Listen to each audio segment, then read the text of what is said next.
ഇതിപ്പോൾ എനിക്ക് മാത്രമാണ് ഉണ്ടാക്കുന്നത്, ഇനി വേറെ ആർക്കെങ്കിലും ഇങ്ങനെ ഒരു അനുഭവം ഉണ്ടായിട്ടുണ്ടോ എന്ന് എനിക്കറിയില്ല. രാത്രി കാലങ്ങളിൽ കാക്കനാട് പടമുകൾ ഏരിയകളിൽ കൂടെ യാത്ര ചെയ്യുന്നവർക്ക് ശ്രദ്ധിക്കാനായിട്ട് ഒരു കാര്യം ഞാൻ പറയാൻ വേണ്ടിയിട്ടാണ് ഈ വീഡിയോ ചെയ്യുന്നത്. എനിക്ക് കഴിഞ്ഞ ദിവസം ഉണ്ടായ ഒരു അനുഭവം ഞാൻ നിങ്ങൾക്ക് ഷെയർ ചെയ്ത് തരാം. ഒരു മിനിറ്റ്. ഇത് കണ്ടോ, കഴിഞ്ഞ ദിവസം കാക്കനാട് പടമുകൾ റോട്ടിൽ ഞാൻ യാത്ര ചെയ്തപ്പോൾ രാത്രി ഏകദേശം ഒരു 12:30 സമയമായിട്ടുണ്ടാവും. ഒരാൾ കല്ലിനെ എറിഞ്ഞതാണ് എൻ്റെ വണ്ടിയിലേക്ക്. ഞാൻ വണ്ടി ഓടിച്ചുകൊണ്ടിരിക്കുന്ന സമയത്ത് കല്ലിനെ എറിഞ്ഞിട്ട് ആൾ ഓടിപ്പോയി. ആളുടെ പുറകെ ഞങ്ങൾ കുറേ പോയി നോക്കി, പക്ഷേ കിട്ടിയില്ല. എന്തോ ഭാഗ്യത്തിന് ഗ്ലാസ് പൊട്ടിയില്ല, ഭാഗ്യത്തിന്. എൻ്റെ അകത്ത് ആളുകളുണ്ടായിരുന്നു.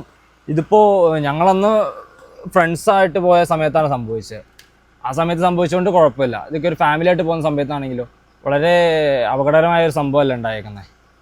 ഇതിപ്പോൾ എനിക്ക് മാത്രമാണ് ഉണ്ടാക്കുന്നത്, ഇനി വേറെ ആർക്കെങ്കിലും ഇങ്ങനെ ഒരു അനുഭവം ഉണ്ടായിട്ടുണ്ടോ എന്ന് എനിക്കറിയില്ല. അപ്പോൾ എന്തായാലും ഇതൊന്ന് ഷെയർ ചെയ്തേക്കാമെന്ന് വിചാരിച്ചു, അതുകൊണ്ട് ചെയ്ത വീഡിയോ ആണ്. അപ്പോൾ ശരി.